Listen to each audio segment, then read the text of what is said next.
welcome. I have a very special guest today. Her name is Yael T.W, and she is a Deborah Silverman Certified Astrologer, also a writer, teacher, mother, and soul partner. And she's in the process of writing her first book, Planetary Balance.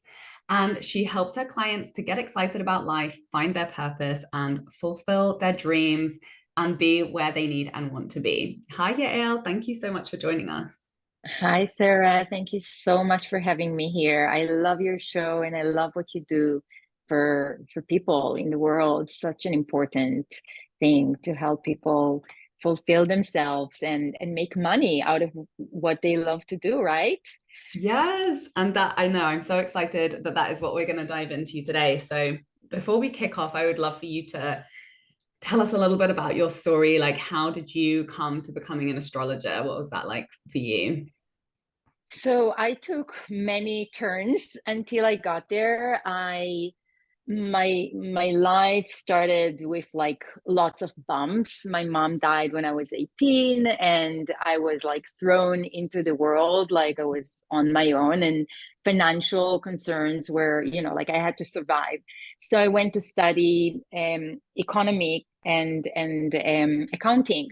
So I became a certified public accountant. I worked in finance for 12 years.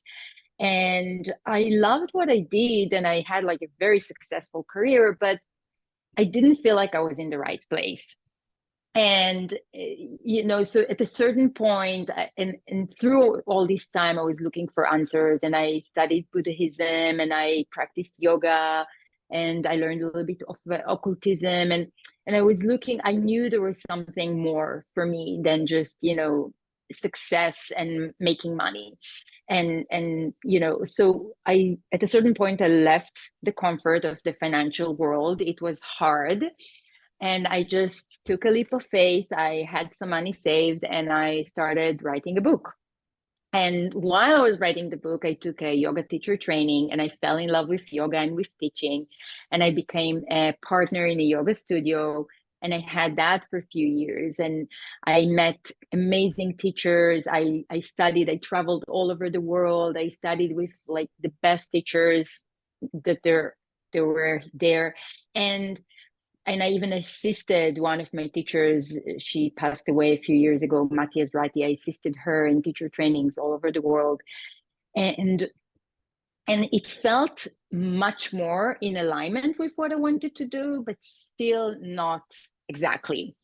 And then in 2013, I met Deborah Silverman for a personal reading, astrology reading. And I've loved astrology since I was a child. My dad had books about every topic in the world. So he also had an astrology book. And that was my favorite. I used to dig into it and learn all about the signs and everything. So I really loved astrology, but I was a little afraid that, being an astrologer would be too woo-woo, or like, I came from everyone in my family were like, in finance, banking, computer, like science. So it was a big step for me to become an astrologer. But when I met Deborah, it was like, okay, that's what I need to be. She completely changed my life. I was like, after I met her, like suddenly I could get back to be aligned with myself, and all my dreams started to come true. And I met her when I was 40. So I'm a late bloomer. So I met my husband. We had our child. We moved to the States that I wanted for years, and I became a writer and I became an astrologer, and I'm certified astrologer by Deborah. So we're only like I think 21 astrologers that are certified right now, and yeah, and I'm writing for Tiny Buddha, and I'm writing for Elephant Journal, and I'm writing my book. So I'm super happy. Wow, what an amazing story. I'm so curious. Where is your midheaven? My midheaven is in Aries. So Okay. I have midheaven in Aries and Cancer rising. So that's like a perfect combination. Like I need to initiate, I need to be bold, I need to do new things. This is why my book is very new. It's not like it's about the planet, but from a very different perspective. It's about spirituality, but from a very different perspective. And I combine Buddhist concepts with yogic concepts, with yogic practices to understand how the planets manifest in our life with astrology. So it's not an astrology book, it's a book about what it means to be a human. But today we'll talk about Venus, and that's like part of my Venus chapter. So what does it mean? What does Venus mean in my life? How does it manifest in my life, and how can I bring it to a healthy balance so that I can bring to myself everything that Venus wants me to bring, like to have a healthy Venus energy. Okay, amazing. Your book sounds awesome. I can't wait till you finish writing it and publish it. So, why don't you tell us about Venus and specifically the relationship between Venus and money? Yeah, so Venus it rules certain things. It is, first of all, it is feminine energy. Okay, so that's very important to understand. Venus is feminine energy, and it is connected. It rules Libra and it rules Taurus. And the second house and the seventh house correspondingly. So in Taurus, we talk about, in the second house, we talk about money. We talk about how do I make money? How do I attract money? What is my self-worth? How do I evaluate myself, my self-esteem? How much do I think my time worth? Okay, how much do I charge for my time and for my services and for my work? And in the seventh house, we talk about authentic self-expression. Okay, how do I express myself, especially in relationships, but it's also in partnerships, also in work. It also talks about my popularity. Okay, so I will explain why the connection between all these three parts, money, self-expression, and self-worth, are all connected and so important to cultivate. But before that, I want to talk about the concept of the feminine energy and the concept of Venus, because there are so many misconceptions about that. So when we talk about feminine energy, most of us know about the moon energy, that is more about like the mother, the nourisher, the healer, right? The emotional, right? This is like, there are lots of women's circles today. We do like new moons and full moons. And this is something that was also very hidden for years, right? But what we learn to cultivate and be connected to it and not be ashamed about our emotions anymore, right? Thank goodness that time is here. Yeah.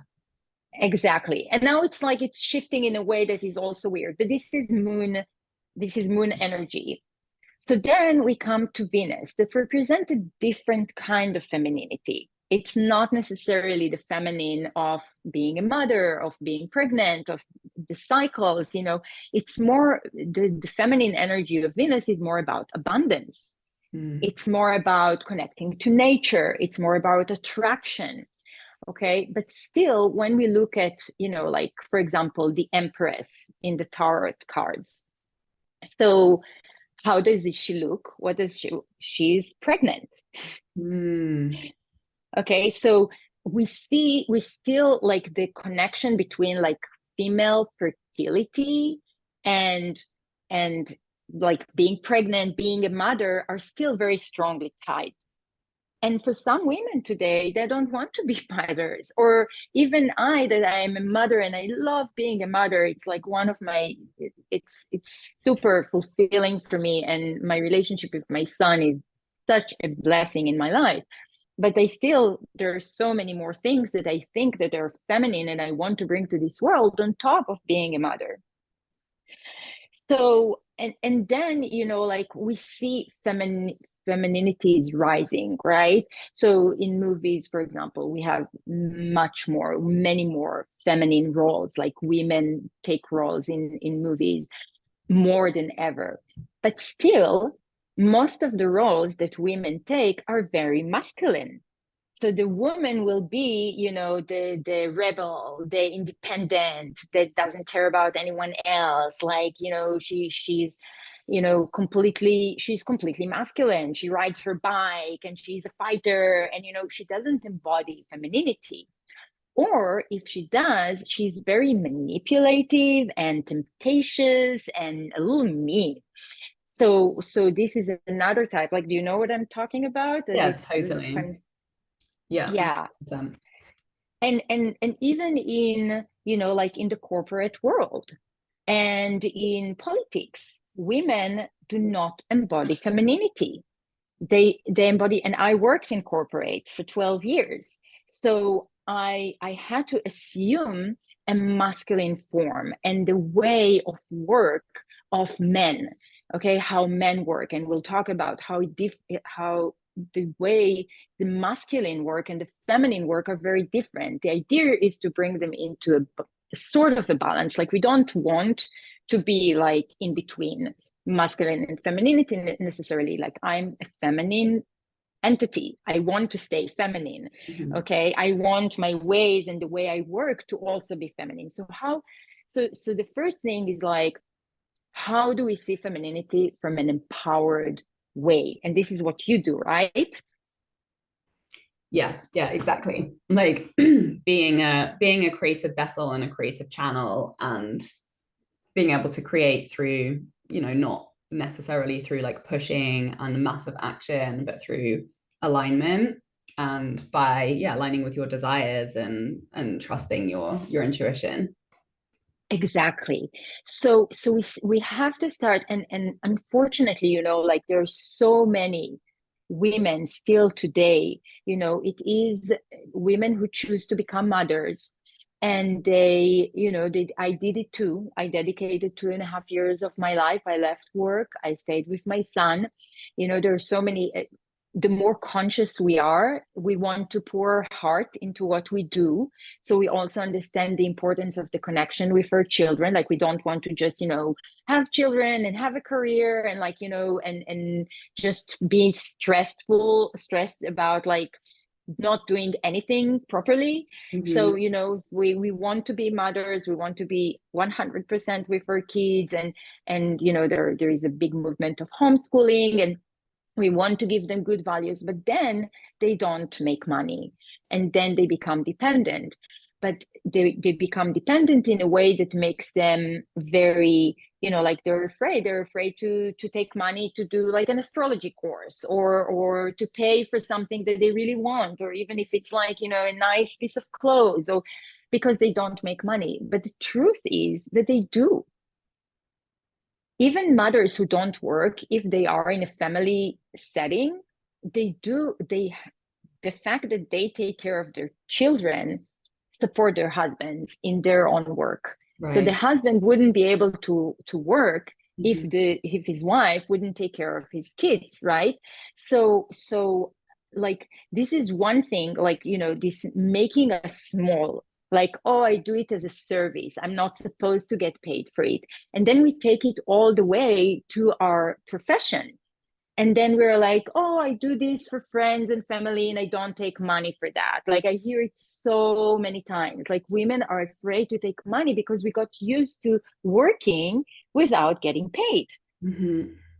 Yeah, Right, like having mother. those role models, especially with like our mothers and grandmothers who, like my grandmother gave up her career and was just completely, I don't even, to be honest, know if she had one in the first place. Like, she got married young, and my granddad was the one that was the provider. And it was similar with my mom. She gave up her career when she raised us and raised 4 kids. So it's like, when we don't have a role model of like a woman who's getting paid, then we have to do work to create a vision of that and to seek out evidence of that so that we can create that for ourselves. Yeah.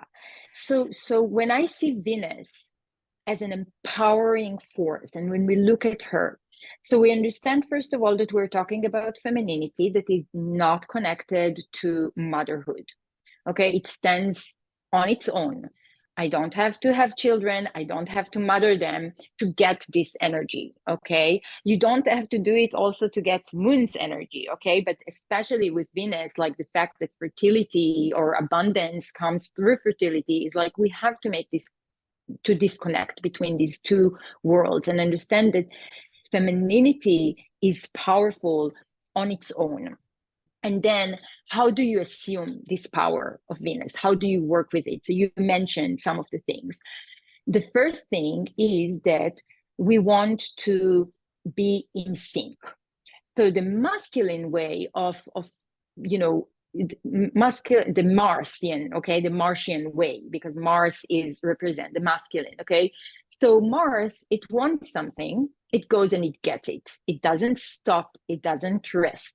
It just goes and continues until it gets what it wants. But what happens is that when we reach this point to achieve what we were after, we are either burnt out or we don't even enjoy it. It's like we got there and it's like, okay, I thought it would be nice, but it's not. Because you were not in sync, because you were not tuned, because maybe you got some signs on the road that were telling you, hey, this is not actually what you're after. Actually, you need to go to for something else. Or maybe this is not the way you should do it. So Venus is in sync with nature. Venus represents Taurus, the second house. It's all about connecting to nature. It's earth, it's grounding, it's Mother Earth. So we have cycles, and women have cycles. So it's not necessarily the cycles to get pregnant. It's also the cycles of when I am fertile with ideas, when I am creative and productive, and when I'm not. Maybe it's time to go to hike in nature and get replenished and get nourished again. So it's, and maybe sometimes we need to just rest. Mm-hmm. We don't have to justify ourselves all the time. Now, I want to go back a little bit because I missed something very important. So that I talked about rest, and it reminded me that Venus, even today, when you read interpretations of Venus in astrology world, you will get a lot an impression that Venus is lazy, it's passive, it's greedy, it's luxurious, like it wants to get money, it wants to get, all the good things, it's indulgent, but it's passive, it's not doing anything to get it. So like even today, the interpretations that you read on like the best websites of astrology today will tell you things like that. And then you're like, okay, so how do I make money as in Venus energy? Do I have to marry rich, or do I have to have an inheritance? Like, how do I get in? Or the idea of like, oh, I'm going to magnetize everything to myself, but I don't need to work, and which is also not true. So the Venus way, it's not passive. It just knows to rest. It just knows to be passive when it needs to be passive. Mm-hmm. Because sometimes when we also, like when we work, and we're so hard on ourselves, and we try to be continuously productive, we don't allow magic to occur in our life. Hey, I have a really exciting new free series that I want to make sure you know about. It's called Sign Soulmate Clients with Astrology. And I created this because when I work with clients using their astrology charts, they stop trying to sell offers in a way that feels like pushing a boulder up a hill. They start selling what they're really excited to offer. They raise their rates, often doubling them.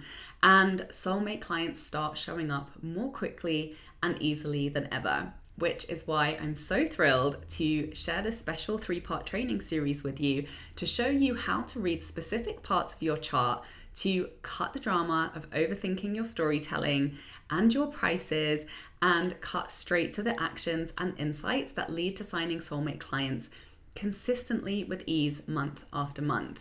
So when you sign up, you're going to get instant access to video number 1, which is all about signing soulmate clients by selling from your sun sign. Video number 2 is about tapping into your sales flow through your second house.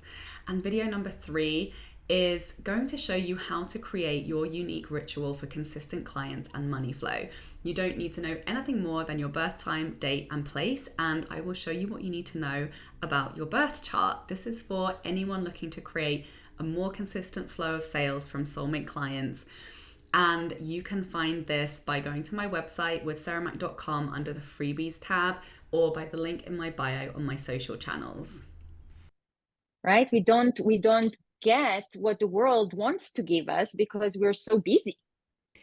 Right. It's like, rather than being passive, it's kind of like the image of the open hand, right? It's like you're willing to let go of control instead of like clutching to the steering wheel. You're gonna let go for a little bit and be open to some redirection. Yeah, and then you go back, okay? So it's like you and this is what it means to be in a rhythm. Okay, so it's like I am a creative being, and I understand that creativity is like it's like the seasons. It's like the earth. And sometimes I'm in a season that I'm very creative and I have tons of ideas, and sometimes I need to just, be quiet and just let these ideas sink in so that I can come out in a day, a month, a year, and bring these ideas into fruition. But I'm listening to myself and I'm listening around me. So this is not a linear process. It's more of, like a fluid process. Mm-hmm. So this is one very important factor that we need to pay attention to. Another thing is that femininity is not competitive. Venus is not competitive. Mars is very competitive. So I want to succeed, and I'm afraid that when other people succeed around me, they take my place. I'm in constant competition. And this is what is happening in the corporate world. Okay. There is only a position for one person to be the manager. And then like everyone wants to be the manager. So then there is a lot of fighting and competition. And when I was in the corporate world, I was a total bitch. I own it. I admit it.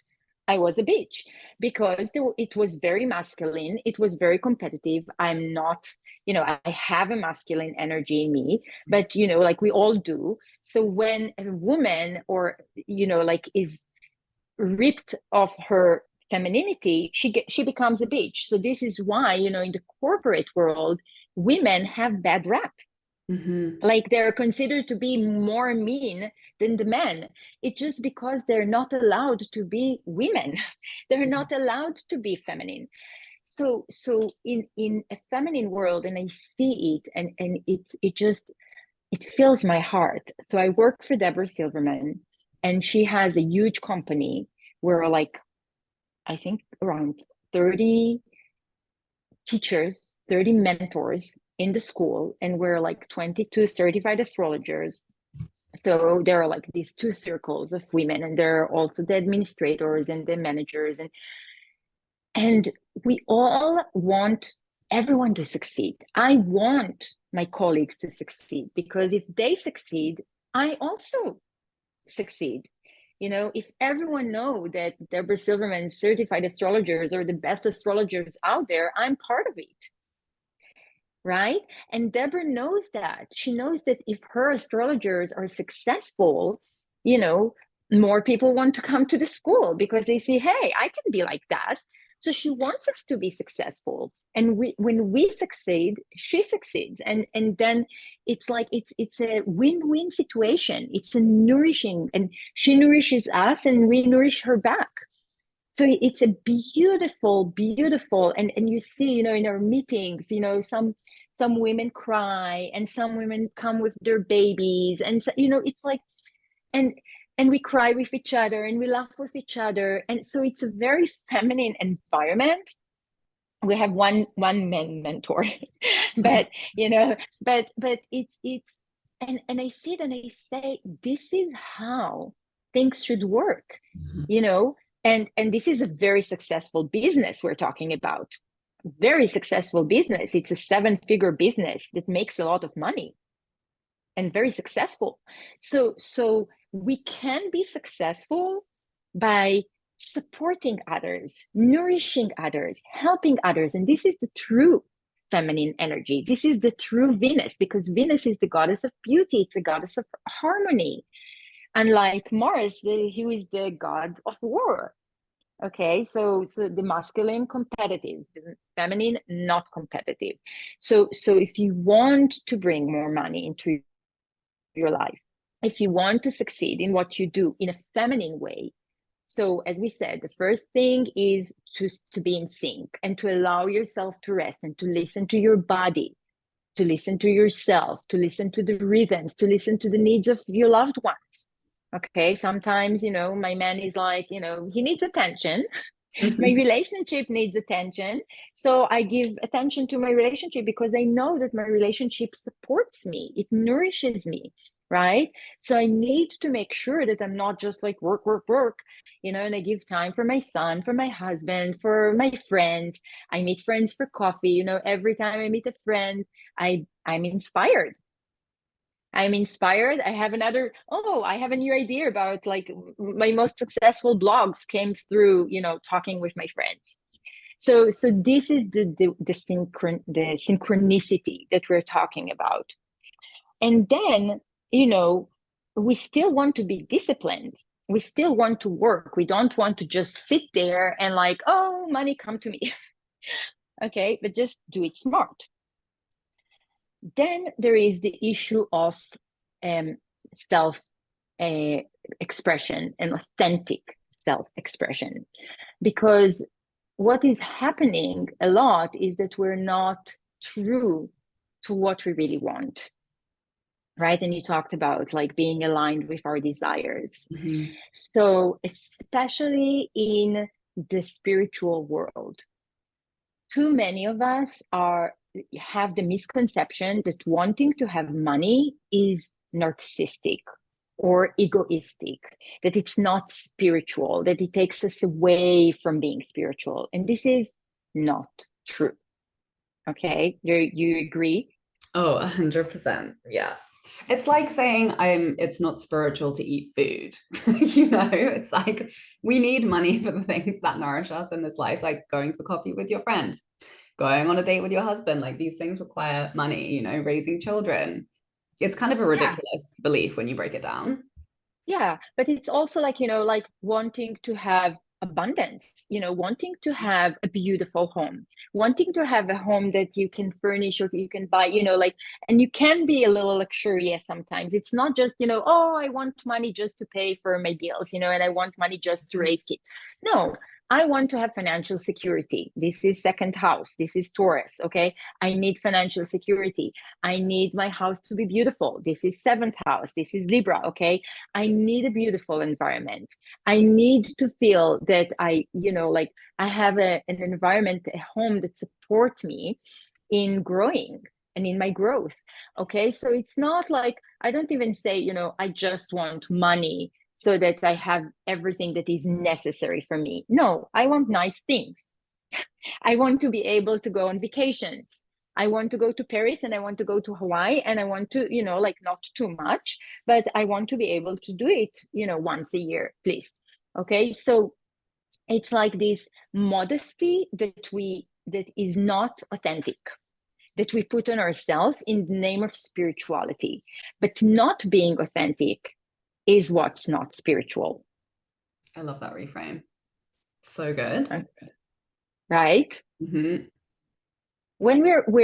So people, like, I just said here, a friend, okay, a friend came to me, she's staying in our house and we worked, she doesn't know where she wants to be, and I was like, I want you to close your eyes and have a vision.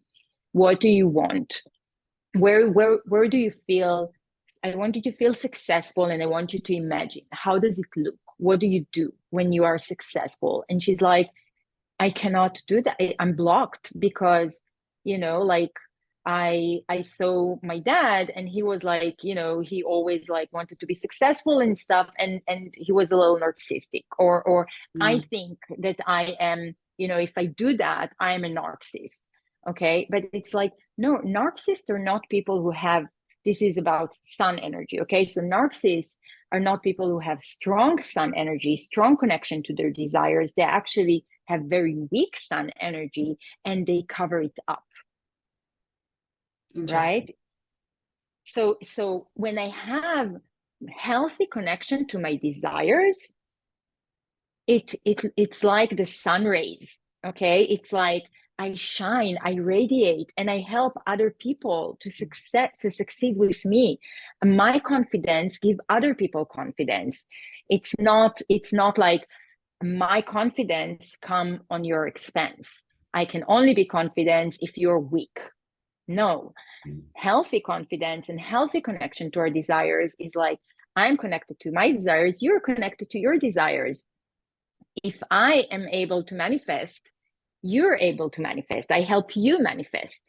Okay. If I have a big audience, I can help you and you get bigger audience. And if you have big audience, you can help me and get me a bigger audience. Okay. So this is the relationship we have.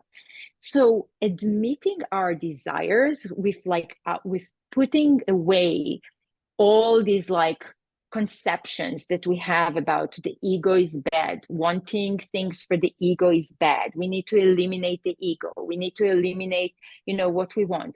This is a story that was told to us to weaken us. And it's interesting because mainly women take it on them, right?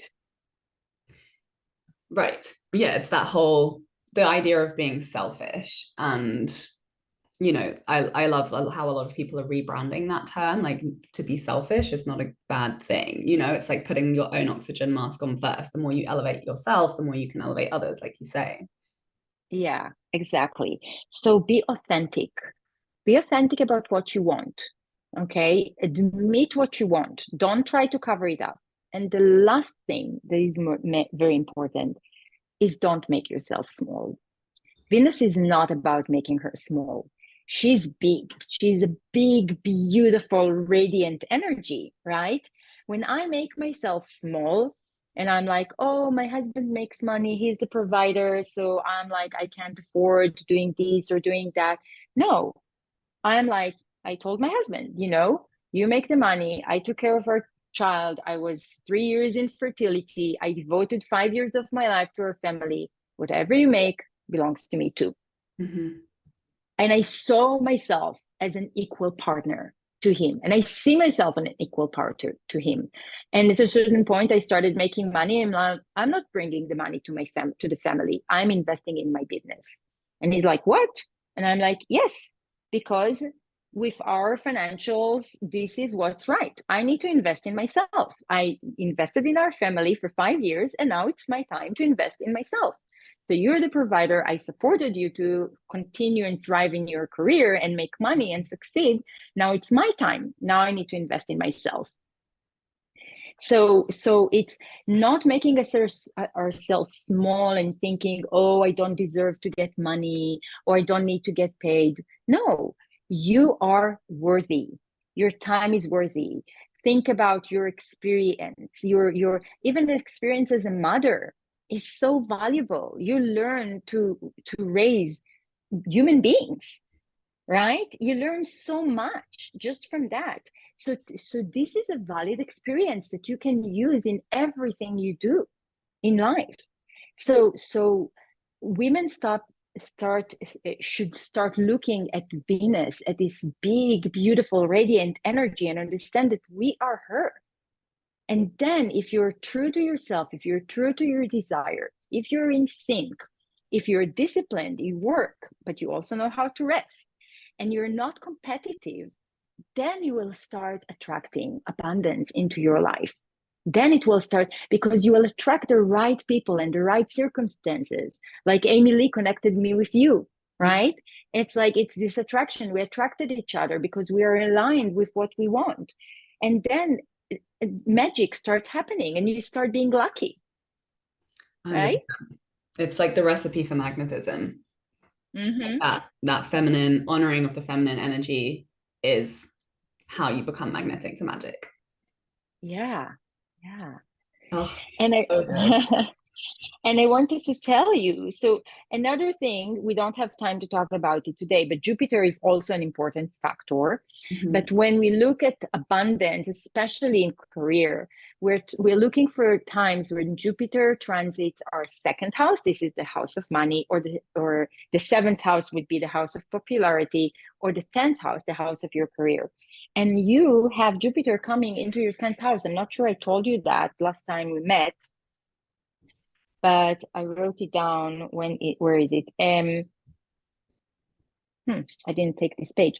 But it is from mid-May, or no, end of June next year to mid-August 2025. You Mhm. have Jupiter in your 10th house, which Ah, is an auspicious time for your career. amazing. I'll put it in the calendar. Get ready. Yeah, yeah. And just to point out, you have Pluto in the second house, which brings power into the house of money. Mhm. You have this power, this magnetism. Pluto in the high road of Pluto is bringing healing. You had to go through a healing process in the way you make money, Mhm. right? So you Mhm. healed yourself, and then you become empowered by Pluto in your second house, and you start attracting money. And Venus, this amazing goddess, is in your 10th house, the house of career. So Mhm. you came here to work with money, to help other people learn how they attract money into their lives, which is exactly what you do, which is amazing. Yeah, totally. And it's, it's kind of like that, similar to similarly to Chiron and like the wounded healer. It's like, where you've struggled the most, you get the deepest lessons, and that Mm-hmm. translates to just like an in-depth ability to understand people Yeah, are not having an easy time with something, and it's through the teaching of that brings the higher levels of wisdom and expertise yeah, and embodiment in the things that are the remedy for my own challenges. So yeah, I love money. Money's so powerful and fun and important for uh-huh. all of us. Mm-hmm. Yeah, I know. Amazing. I love everything that you've shared, and such a powerful, like revolutionary conversation that I think so many of us need to hear over and over again. So please, everyone, listen to this episode on repeat until the truth of what Yael has shared like really feels like truth in your body, and there's not the questioning that comes from the cultural conditioning where particularly in economies like America, where there's even less like support for child rearing and within the social system. So it's we're constantly coming up against a system that doesn't put a dollar sign on a lot of the feminine aspects, and it's up to us to really do that internal work to to connect to the truth of the value, right? Like we all know Yeah, that on a deep and cellular level, like there's literally nothing more valuable and powerful than bringing a human bringing the next generations of humans. Like we would all die as a species if we didn't allow ourselves to do that. Same thing with if you're not childbearing, like whatever you're producing through your work or your creativity, like we would be freaking bored if nobody took the time out to do that. So yeah, exactly. it's so important that, and it is I come back again and again to this concept of like money hygiene. It's like we have to do this work daily when we live in a system that we're constantly bombarded with people who don't agree with that belief system, or systems that don't honor and value those belief systems. Like that work really has to come from us, and yeah, surrounding ourselves with people and mentors and communities and content that's constantly reaffirming the truth is the way that we make it easier on ourselves to be able to flourish and thrive in the ways that we're meant to. So I am so appreciative of you coming on and sharing all of this wisdom with us today. I could talk to you for hours, and if anyone would like Yael to come back on the show and share what she had to share about Jupiter and continue this conversation, please go leave a review on iTunes and let us know, and then I will consider bringing her back on for you. So Oh, I love that. in the meantime, please tell us like where can people find you and learn more about your work and what you're up to. So I have a website. It's called yaelastrology.com. And soon there is going to be a survey where you're going to answer some questions and it will tell you which planet energy you need to work with and how to do it. So it's an extract of my book and it's awesome. And it has amazing art in there by Elena Hanisi, who is an amazing artist. And it's really beautiful. So it's coming up really, really soon.